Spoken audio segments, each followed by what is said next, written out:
안녕하세요. 반갑습니다. 리치고의 김기원입니다. 송도부장입니다. 네. 자, 제가 이제 누누이 하는 얘기가 있잖아요. 네. 2024, 25, 26년은 이제 경매로 엄청난 기회를 좀 잡을 수 있다. 제가 이런 말씀 좀 드리고 있는데요. 자, 경매에 있어서 또 빠질 수 없는 분야가 바로 또 MPL이잖아요. 저도 MPL 이죠. 너무 궁금하거든요. 맞습니다. 예. MPL이 뭐야? 무슨 영어는 같은데 MPL? 자, 근데 MPL이 뭐 부동산보다 돈이 더 된다 뭐 이런 말씀도 있잖아요. 예, 경매, 공매 위 MPL 뭐 이런 거 있잖아요. 예. 그래서 저희가 MPL의 또 특별한 전문가분을 한 분 모셨습니다. 바른 MPL의 총괄 이사님이신 우리 안영효 이사님을 모셨습니다. 반갑습니다. 안녕하십니까. 바르지 않은 MPL을 바르게 하는 바른 MPL의 안영효입니다. 네. 우리 그 안용 이사님께서는 지금 이제 그 총괄 이사님이라고 하셨는데 주로 그러면은 그러니까 MPL 관련해서 담당 회사에서 하시는 일이 어느 쪽이신가요? 저희는 MPL 매입을 하고 뭐 매각을 하고 경공매를 열고 뭐 그런 업무를 보통 하고 있습니다. 그럼 사실 이게 오늘 우리가 정말 궁금한 질문 중에 하나의 첫 번째 내용으로 넘어갈 수 있는데 MPL에 대한 개념이 있잖아요. 네. 그걸 좀 쉽게 설명을 좀 해주시면 좋을 것 같아요. 네. MPL은 일단 직역을 하자면 Non-Performing Loan으로서 무수익 여신입니다. 은행에서 이 채무자한테 돈을 빌려주지 않습니까? 그렇죠. 돈을 빌려주는데 채무자가 돈을 못 갚습니다. 못 갚으면 이 채권 자체가 부실 채권으로 분류를 합니다. 네, 당연히 그렇게 분류가 그러니까 되겠죠. 네네. 3개월 연속 연체를 했어요. 네. 그럼 그게 부실채권으로 넘어가는 건가요? 그렇죠. 네. 3개월 이상 연체가 되거나 아니면 만기가 됐는데 못 갚거나 했을 때 부실채권을 분류를 합니다. 그럼 은행은 이 채권을 어떻게 하느냐? 딱 두 가지 방법으로 이제 해결을 할 수 있습니다. 하나는 이 채권이 담보로 되어 있는 부동산을 경매에 넘깁니다. 또 하나는 이 채권을 다른 업체한테 팝니다. 이 두 가지로 해결을 합니다. 그러면 다른 업체에 파는 거 이게 MPL인 거예요? 네, 일단 경매에 접수된 거를 어떤 대부업체나 뭐 자산관리 회사나 이런 회사들이 매입을 하는 과정이 있을 수 있고 또 경매 접수 전에 대부업체나 자산관리 회사가 또 매입을 하는 경우가 있습니다. 그렇게 되면 이 업체들은 또 어떻게 해결을 하느냐? 은행하고 똑같습니다. 경매에 넘기거나 또 이 채권을 누군가한테 팔거나 두 가지 중에 하나로 할 수 있습니다. 근데 이게 이제 그게 가능한 이유는 경매처럼 가격이 떨어지기 때문에. 그러니까 예를 들면 제가 10억의 부채를 졌어요. 근데 돈을 못 갚아서 이게 이제 10억의 대출이 있는데 그러면 이게 넘어갈 때는 10억이 아닌 거죠. 그 사람 누군가가 사갈 때는 이게 10억이 아니라 저의 어떤 신용 상태나 뭐나 저의 이런 견적을 좀 보면서 이걸 7억이나 8억에 사가는 거죠. 뭐 그럴 수도 있지만 일단 기본적인 거는 10억이라면 일단 연체 이자가 쌓이지 않았습니까? 연체가 되니까 부실이 된 거고 이 연체 이자만큼을 약간 좀 할인해서 저희는 사옵니다. 10억이라면 예를 들어 한 2억이 지금 쌓였습니다. 그럼 2억에 대한 이자를 저희는 할인해서 10억 원금에 사오는 거죠.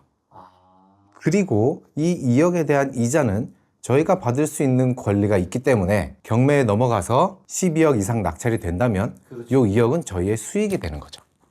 이해했습니다. 이게 듣다 보니까 네. 우리 이제 경매 같은 경우에도 특수물건 있잖아요. 일반 물건 말고 있죠. 특수물건 있잖아요. 특수물건 같은 경우에는 뭐 어쨌든 시간이 좀 걸리고 네. 부담감이 좀 올라가긴 하지만 그럼에도 불구하고 예를 들어서 유치권을 해지를 한다거나 그렇죠. 뭐 승소를 했을 때의 그 수익률이 엄청나잖아요. 약간 그런 개념하고 비슷하네요. 아니 근데 이게 제가 좀 이야기를 듣다가 제가 좀 궁금한 게 이거를 뭐 예를 들어서 뭔가 부실 채권이 됐어요. 그럼 이거를 경매로 할 수도 있는데 왜 이걸 꼭 MPL로 하는 거예요? 지금 그 얘기는 은행에서 경매를 그냥 열어버리면 되는데 그렇죠. 왜 저희 같은 업체한테 파느냐 이런 말씀이시죠. 네. 은행은 일단 가장 무서운 게 금감원입니다.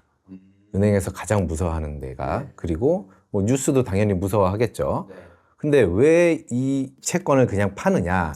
결산일이라는 게 있어요. 은행에서는 6월 말, 12월 말이 가장 큰 결산일인데 이때 가장 중요시하는 게 BIS 비율 혹은 뭐 부실 채권 비율. 뭐 100억을 빌려줬는데 1억이 부실이면 1%가 부실 채권 비율이겠죠. 2% 올라가는 거에 정말 예민합니다. 물론 지금 이게 너무나 튼실해서 경매에 넘어간다면 당연히 원금과 이자를 다 받을 수 있는 그런 좋은 물건임에도 불구하고 이자를 안 냈다면 부실 채권으로 바뀌지 않습니까? 그렇죠. 그럼 그 비율이 쫙 올라갑니다. 그럼 은행은 이때 막 팝니다. 부실 채권을 자체적으로 털어내기 위해서 이해했어요. 자, 그러면 여기서 만약에 제가 이제 이거는 제가 데이터로 못 봐서 제가 아직 모르겠는데 이게 제가 이야기를 들으니 이 친구 경매 이것도 좀 넣어야 되겠다는 생각이 제가 좀 드는데 자, 그럼 만약에 부실 채권, 즉 NPL 물건이 늘어난다는 얘기는 은행에 지금 부실이 계속 커지고 있다는 얘기잖아요. 그렇죠. 그리고 지금 실제로 물건들이 굉장히 많아지고 있고. 굉장히 많이 나오고 있죠. 그러면은 지금 경매나 공매뿐만이 아니라 지금 NPL에서도 물건들이 굉장히 많이 지금 늘어나고 있는 거고 그래서 지금 은행에 지금 부실 채권들이 계속 쌓이고 있으니까 이거를 BIS 비율을 맞춰야 되니까 어쩔 수 없이 이걸 내던지는 거네요. 야, 이런 측면으로 보면은 어떻게 보면 은행 입장에서는 이거 알짜배인 거 알아. 근데 울며 겨자 먹기로 이거를 내놓을 수 있는 그런 상황도 있겠네요. 네, 그렇죠. 야, 이거만 제대로 내가 할 수 있으면 이거 상당히 돈 되겠는데요? 아니 근데 주위에서 항상 그런 얘기를 많이 하거든요. 네. NPL 같은 경우는 네. 일단 다른 일반 경공매보다도 훨씬 위험 부담이 크다 이야기를 많이 한단 말이에요. 그럼 이게 가장 위험해지는 순간이 어떨 때 위험해지는 건가요? NPL이 위험하다라고 저는 생각을 해본 적이 없어서 어떤 제가 부분에서 보기에는 네. NPL이 위험한 게 아니라 NPL을 하는 사람들이 워낙 사기꾼이 많았기 때문에 NPL을 하는 사람들 때문에 그 위험이 많다는 그런 얘기 아니었을까요, 혹시? 그렇게 좀 소문이 난 것 같습니다. 그럼 바꿔 이야기하면 NPL로 어떤 사기를 치는 거예요? 지금 예를 들어서 은행에서 부실 채권이 넘어와서 그걸 사는 형태가 되는 건데 지금 그럼 결국에는 그 뭐 외람된 말씀이지만 중간에서 그 물건을 가지고 일반인들하고 연결해 주는 이 업체가 지금 장난을 많이 친다는 얘기밖에 안 되는 거 아니에요. 그럴 수 있죠. 그럼 그 업체에 대한 거를 어떻게 일반인들이 잘 판단할 수가 있어요? 일단 판단을 하실 때 뭐 공동 투자, 뭐 모집 아, 이런 단어가 들어가면 그냥 무조건 하지 마십시오. 공동 투자와 모집. 채권에 대한 아까 말씀드렸듯이 채권을 살 때 네. 그렇게 큰 돈이 들어가지 않습니다. 레버리지가 워낙 세니까. 그렇죠. 어떻게 해서든 자금을 마련할 수 있습니다. 오, 네, 거의 100%까지도 와. 론을 일으킬 수 있는데 이거에 대한 이자는 당연히 뭐 부족할 수는 있겠지만 해봤자 뭐 얼마 안 되지 않겠습니까? 이자는 보통 NPL 이런 거 해서 대출 받은 이자가 한 몇 프로 정도 돼? 보통 지금 담보대출 금리가 한 4% 초반대인데 이런 거는 얼마 정도 되는 거예요? 예전에는 한 6%, 뭐 6.5% 이렇게 됐었는데 지금은 뭐 7%, 8%이 정도 됩니다. 7에서 8%. 네. 그리고 NPL에 내가 물건을 샀어요. 이게 회수되기까지는 대략 기간이 어느 정도나 걸리는 거예요? 그거는 경매 기간이 어느 정도 걸리느냐 요거랑 똑같습니다. 저희가 채권을 사와서 경매를 접수하고 경매 개시되는 데까지 요 시간이 어느 정도 걸리느냐. 그러니까 조금씩은 제가 그러면 좋은 NPL 물건이 있으면 방법이 두 가지네요. 또 다른 NPL 업자한테 이걸 팔든가 마진을 조금 붙여서 팔든가 아니면 이걸 내가 경매 개시를 해서 본인이 누군가가 정리해버리자. 낙찰을 받아서 거기에서 나오는 배당금이 있으니까 그 배당금을 가지고 수익을 내는 거. 네, 그렇죠. 아니 그렇다면 그 이런 좋은 NPL 투자 물건을 찾는 요령이라는 것도 조금 있을 것 같은데 그런 부분들은 어떤 게 있을까요? NPL 물건 살 때 저희는 뭐 선순위 혹은 뭐 LTV가 좀 낮다든지 네. 네, 이런 걸 좀 보고 그리고 NPL이라고 하더라도 일단 부동산입니다. 네. 그렇죠. 부동산의 가치만 보시면 됩니다. 이 부동산의 가치가 아까 말씀드렸듯이 경매 접수를 하고 개시할 때까지 지금은 뭐 서울 기준으로 한 1년이 걸립니다. 그럼 이 부동산이 1년 후에 어떻게 될 건지 그것만 딱 가치 평가를 하고 사오면 되는 거죠. 야, 아니 제가 여기서 또 제가 드는 생각이 그러면 예를 들어서 내가 NPL 물건을 샀어요. 그리고 경매에 붙였어. 그럼 이게 한 1년 정도 걸리잖아, 못해도. 맞죠? 1년에서 많으면 1년 반 걸리죠. 한 2년까지는 안 가죠. 2년까지 가는 거는 거의 없습니다. 거의 없죠. 네. 자, 그러면 1년에서 1년 반을 가니까 제가 딱 드는 생각이네요. 왜냐면 이제 저는 부동산 빅데이터로 제가 전국의 웬만한 지역들을 제가 다 꿰고 있으니까 제가 막 드는 생각이 어느 지역은 언제 바닥치고 올라갈 거야. 어떤 지역은 언제 바닥치고 올라갈 거야라는 게 제 머릿속에 다 있거든요. 그 지역을 사면 되는 거예요. 그러니까 그 지역에 그러니까 지금 어떻게 보면 앞으로 좋아질 지역이긴 하지만 지금 상황이 안 좋아. 그랬을 때 NPL 투자라면 최고의 수익을 올릴 수 있겠네요. 제가 볼 땐 여기서 경매로 나오면 맞아요. 이미 가격이 상승할 거니까 낙찰을 높게 받을 거거든요. 네. 근데 제가 볼 땐 이걸 할 때 가장 중요한 게 결국에는 그 NPL의 양질의 물건을 땡겨오는 게 관건이에요. 그러니까 땡겨오는 네. 거. 야, 이거 아니 근데 이게 그거는 이해를 했어요. 뭐냐면 레버리지가 거의 무한대다. 그러니까 그냥 자본금 5억짜리 회사 만들어서 하면은 그냥 내 돈 거의 없이도 10%는 대출 땡겨 다 할 수 있다. 자, 그러면 배당을 받는데 그렇다고 뭐 예를 들어서 10억짜리를 누가 낙찰을 막 뭐 엄청나게 비싸게 받지는 않을 거잖아요. 그러면 이 수익의 구조가, 그러니까 예를 들면 뭐 대출이 뭐 한 7억이 있어요. 7억이 있고 그 다음에 내가 10억인데 이걸 낙찰을 뭐 한 9억에 받았어. 그럼 2억 차이잖아요. 근데 내가 이걸 어차피 7억 주고 샀잖아요. 그럼 내가 먹는 거는 그동안 쌓인 이자? 네, 그렇죠. 이건가요? 네, 맞습니다. 아, 이거가 결국은 NPL의 수익인 거네요? 예, 맞습니다.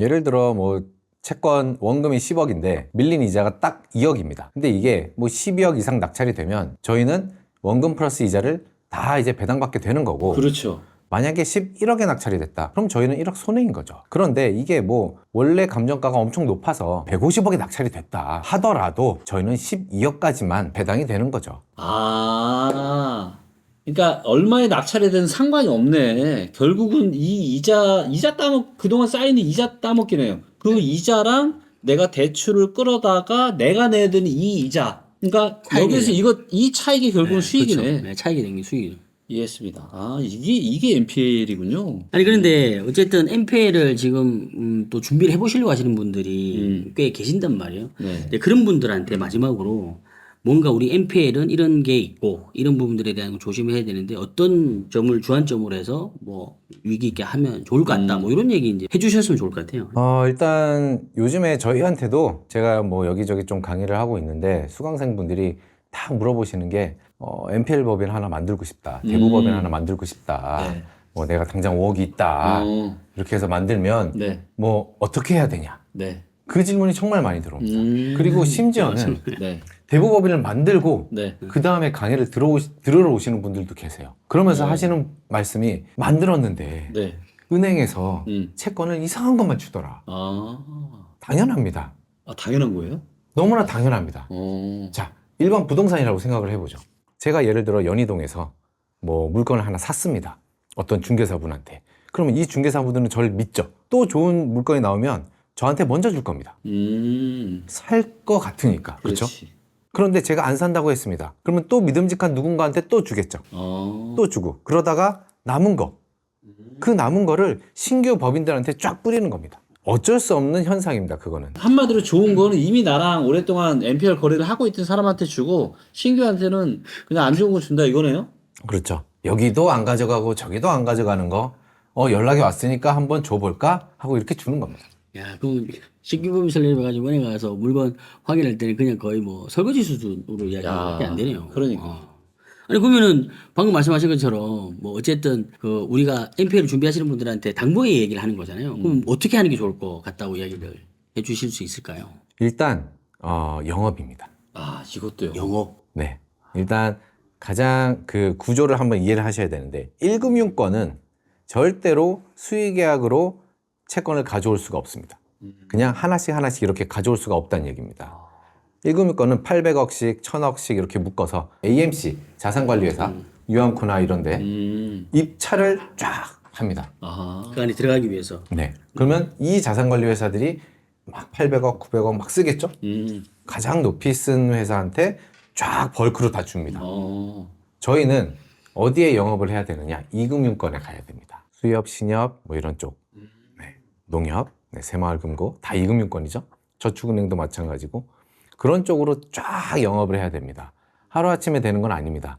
그런데 여기서 또 당부의 말씀을 하나 드리면 요즘에 약간 경매 그 강의하시는 분들, 뭐 NPL 강의도 조금씩 하시는 분들이 계시는데 그분들이 대부업체를 만들어라 이렇게 많이들 말씀을 하세요. 왜 만들으라고 할까요? 제가 듣기로는 저희 수강생한테 들은 건데 그 업체가 채권을 이만큼 사오고 여기서 또 일부 수익을 내서 이렇게 매각을 한답니다. 수강생들한테. 그런데 매입한 이 업체들이 잘 모르지 않습니까? 그렇죠. 새로 만든 업체들이다 보니까 좋은지 안 좋은지도 모르고 그냥 선생님 말 듣고 사는 겁니다. 아이고. 요거 조금 조심하셔야 돼요. 아, 그래서 이런 말이 들렸구나. 아니, 이걸로 자기 물건 넘기는 이런 사기를 또 친다는 거예요. 그러니까 이제 NPL 쪽에서 가장 네. 문제시 되는 게 바로 이 부분이거든요. 아. 그 물건 가지고 네. 좋지 않은 물건을 자기가 이제 약간 버리는 식으로 해서 넘기는 형태로 가면서 또 문제가 생기고 그거를 받은 사람이 해결이 안 되니까 또 문제가 터지고 이런 식으로 생깁니다. 아니, 저희 머릿속에는 그냥 이거 물건, 이 NPL 물건 분석 자동화 시스템 만들 수 있을 것 같은데. 네. 근데 어쨌든 이거는 어쨌든 그 아까 이야기했던 그 자산관리사 쪽에서 네. 그런 부분들에 대한 거를 이제 정보를 받아갖고 정리할 건데 네. 그런 역할을 하는 업체들이 또 얘네들이 있잖아요. 그러면은 저는 이제 그런 생각이죠. 그런 업체들한테 정보를 어떻게 양질의 정보를 땡겨올까? 이런 거죠. 뭐냐면 우리가 경매나 공매 같은 경우는 데이터가 다 오픈돼 있으니까 그렇죠. 땡겨올 수가 있는데 이건 아닐 거란 말이에요. 그렇죠. 맞나요? 그래서 아까 영업을 얘기하신 거고. 맞나요? 네, 이게 오픈되지 않은 소스가 너무 많습니다. 맞잖아요. 왜 아까 우리 안영효 우리 총괄 이사님이 이 바르지 않은 NPL 시장에서 바른 NPL을 추구한다고 하셨나요? 네, 바르지 않은 NPL을 바르게 합니다. 바르게 하는. 제가 왜 이렇게 소개를 했는지를 알 것 같아요. 워낙 이상한 뭐 사기꾼이나 뭔가 이 안에서 막 그런 분들이 너무 많다 보니까 그걸 아시고 이름을 이렇게 같이 해서 이제 바른 NPL로 만드신 거죠? 네, 맞습니다. 이해했습니다. 이 모든 게 이게 처음에는 제가 좀 어리버리했거든요. 이게 NPL이 뭔지 뭐한지 이게 이해가 안 됐는데 오늘 또 이야기를 나눠 보니까 NPL이 좀 이해가 많이 되고 그리고 왜 또 우리 안영효 총괄 이사님이 이름도 또 바른 NPL이라고 지었는지도 이해가 됩니다. 네, 맞습니다. 오늘 뭐 영상 출연해서 너무 감사한데요. 끝으로 뭐 한 말씀 하신다면 어떤 얘기 해주시겠습니까? 일단 저는 리치고를 사랑합니다. 뜬금없이 갑자기. 네. 얼마 전에 사실 리치고는 당연히 알고 있었는데 경매까지 추가된 걸 얼마 전에 알았어요. 네. 너무 좋더라고요. 저희가 이것만으로도 또 컨텐츠를 만들 수 있는 너무 감사드립니다. 네. 자, 오늘 이렇게 해서 사실 이제 앞으로 경매로 지금 아까 우리 안영효 총괄 이사님 말씀도 들었지만 부실 채권도 그러니까 은행에서 지금 어떤 채권 비율을 조정을 해야 되기 때문에 이걸 던져야 되는데 이게 계속 많아지고 있고 경매 건수도 많아지고 있고 공매 건수도 많아지고 있고 그래서 어떻게 보면 지금 경매 관련한 시장이 굉장히 호황이 될 수밖에 없습니다. 그리고 이런 부분들을 제가 작년부터 누누이 제가 말씀드렸고요. 그래서 여러분들이 어떤 분들은 경매를 하시는 분들이 있을 거고 공매를 하시는 분들도 있을 거고 NPL을 하시는 분들도 있을 거고 하지만 분명한 건 뭐냐 우리가 투자를 하기 전에는 뭐부터 해야 돼요? 반드시 공부부터 해야 됩니다. 그리고 그 분야의 전문가한테 많은 강의를 들어야 돼요. 그리고 한 사람의 전문가가 아니라 저 같은 경우는 그렇게 했거든요. 제가 부동산 배울 때. 그렇기 때문에 경매도 이런저런 전문가 또 만나보시고 강의 들어보시고 경매도 마찬가지고 그 다음에 NPL도 마찬가지고 총괄 이사님도 강의하신다고 하셨죠? 네. 네. 그래서 우리 안영효 우리 이사님 강의도 한번 들어보시고 하시면서 경매나 이런 NPL에 대한 감각을 좀 익히시면서 앞으로 다가올 수 있는 좋은 기회를 좀 잘 잡으시면 너무 좋을 것 같습니다. 자, 오늘도 굉장히 좀 유익한 시간이었죠? 네네. 네, 마무리 멘트 한번 해주시죠. 이번 영상도 부동산 공부하실 때 참고 많이 하시고요. 영상이 좋았다면 좋아요, 구독, 알람 설정, 댓글 많이 달아주시고 저희는 다음 시간에 도전 영상으로 찾아뵙겠습니다. 고맙습니다. 감사합니다.